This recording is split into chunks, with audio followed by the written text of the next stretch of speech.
తెలుగువారి ఆత్మగౌరవాన్ని నిలబెట్టి ప్రపంచంలోని ఉత్తమ స్థానంలో చూడటమే టీడీపీ సంకల్పమని ఎమ్మెల్యే ముప్పిడి వెంకటేశ్వరరావు అన్నారు. టీడీపీ యాప్ ద్వారా కంటెంట్ షేర్ చేయడంలో టాప్ పర్ఫార్మర్గా నిలిచిన సోషల్ మీడియా సభ్యులకు ప్రశంసా పత్రాలు అందించారు.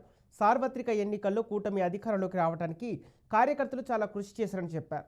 వారికి ఎప్పుడు తెలుగుదేశం పార్టీ అండగా ఉంటుందని హామీ ఇచ్చారు. ఈ 5 సంవత్సరాలు అధికారంలో ఉన్నటువంటి 5 సంవత్సరాల కాలంలో కూడా ఎన్డీఏ ప్రభుత్వం చేసినటువంటి అభివృద్ధి సంక్షేమ కార్యక్రమాలను కానీ, ప్రజల యొక్క సమస్యలు కానీ, తెలుగుదేశం కానీ, జనసేన కానీ, బీజేపీకి సంబంధించిన నాయకులు కార్యకర్తలు చేస్తున్నటువంటి యాక్టివిటీస్ కానీ ఈ విధంగానే షేర్ చేస్తూ ప్రజల యొక్క మన్నలు పొందుతూ ప్రజల్లోకి విస్తృతంగా ప్రభుత్వం చేసినటువంటి సంక్షేమ అభివృద్ధి కార్యక్రమాలని ఇతర విషయాలను కూడా ప్రజలకు చేరవేసే విధంగా మీరు ఇంకా మరింత బలంగా పనిచేయాలని చెప్పని మనస్ఫూర్తిగా కోరుకుంటూ, ఎందుచేతనంటే ఇప్పుడంతా సోషల్ మీడియా ద్వారా కానీ వాళ్ళందరూ కూడా ఫోన్స్ ద్వారాగా ఫేస్బుక్లు కానీ, వాట్సాప్లు కానీ, ట్విట్టర్ కానీ అన్నీ కూడా వాడుతున్నటువంటి పరిస్థితి ఉంది. కాబట్టి ప్రజలకి ఇమ్మీడియట్గా చేరవేసేటువంటి ఇది ఏదైతే ఉందో అది ఈ ఫేస్బుక్, ట్విట్టర్, వాట్సాప్ల ద్వారా చేరతాయి. కాబట్టి వీళ్ళు చురుకైన పాత్ర పోషించి తెలుగుదేశం పార్టీ అధికారంలోకి రావడం కోసం 2024లో జరిగిన ఎన్నికల్లో వీరు ప్రధానమైనటువంటి పాత్ర కూడా సోషల్ మీడియా విషయాల్లో ఈ యొక్క దాంట్లో యాక్టివ్గా పనిచేసినందుకు వీళ్ళందరూ కూడా ప్రత్యేకంగా